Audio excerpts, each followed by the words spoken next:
Wissam Lahanaya, bonjour. Bonjour. Vous êtes consultant senior chez Viatis Conseil, qui est membre de Square, et on va essayer d'analyser les raisons du succès de la consommation collaborative ensemble. Alors ce succès, il n'est plus à démontrer à l'heure où Airbnb est le plus grand hôtelier du monde. On va aussi essayer d'en tirer les leçons pour voir comment cette consommation collaborative pourrait évoluer dans les prochaines années. Mais avant cela, j'en reviens au succès. Est-ce uniquement une question de prix compétitif ? Eh bien non, pas tout à fait. Il y a plusieurs éléments qui vont bien au-delà de ces questions. Alors d'abord l'usage. Il faut savoir que l'usage a pris le pas sur la propriété elle-même. Il y a aussi le fait que les recommandations et les systèmes de notation garantissent la qualité de l'offre et surtout le sérieux de celui qui la propose. Les gens se notent entre eux et ce qui fait que voilà, certaines personnes favorisent certaines solutions à d'autres. Mais il y a encore plus et je vois également une quête de sens derrière la consommation collaborative.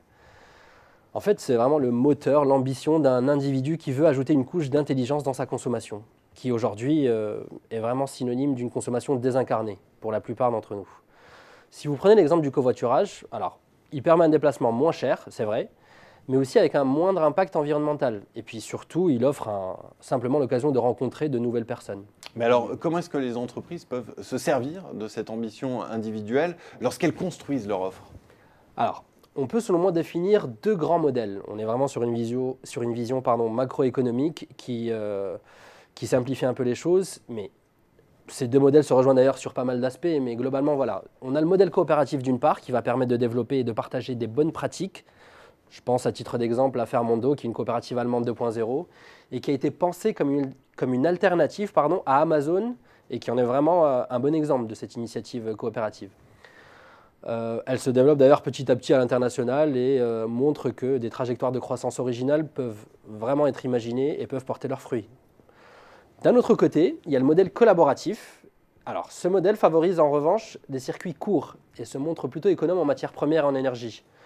Il joue énormément sur la sensibilisation du consommateur au processus de production. Globalement, l'idée, c'est de mettre en relation directe l'offre et la demande des particuliers sur une plateforme.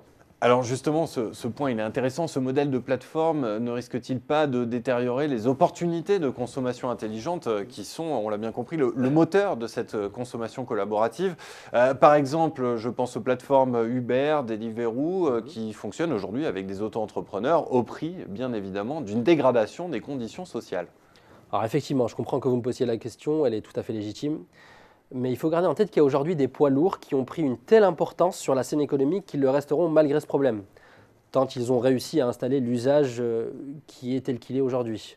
Leur impact va parfois même jusqu'à ouvrir certains débats réglementaires d'ailleurs. On ne va pas revenir dessus ici, mais la question va devenir de plus en plus cruciale dans les années qui vont venir, certainement.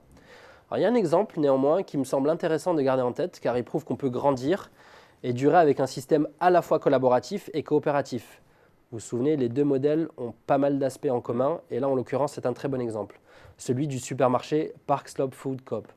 Le principe est très simple. En échange d'un travail bénévole de 2 à 3 heures par mois, chaque membre peut y faire ses courses et accéder à des produits de qualité, et surtout à un prix très réduit.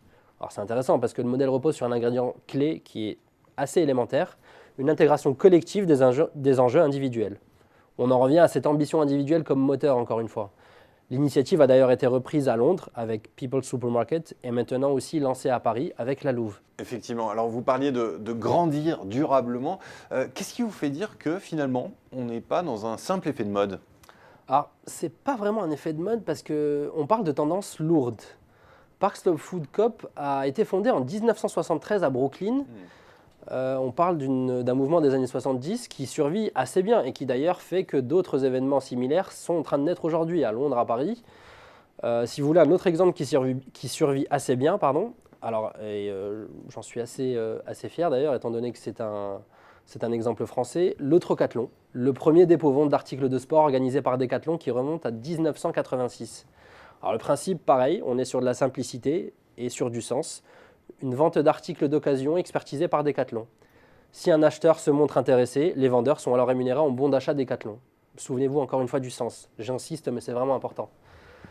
Alors, avant, c'était un rendez-vous biannuel. Aujourd'hui, avec la digitalisation, le Trocathlon est un service disponible toute l'année sur Internet. On peut y accéder quand on veut, dès qu'on a des articles à proposer. On voit bien d'ailleurs que le numérique a accéléré les choses, mais les tendances lourdes restent les mêmes. Elles sont présentes.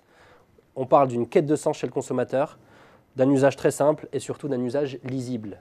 Voilà, donc plus qu'un effet de mode, effectivement. Merci Wissam Lahanaya pour cet éclairage. Merci beaucoup. Merci Thibaut.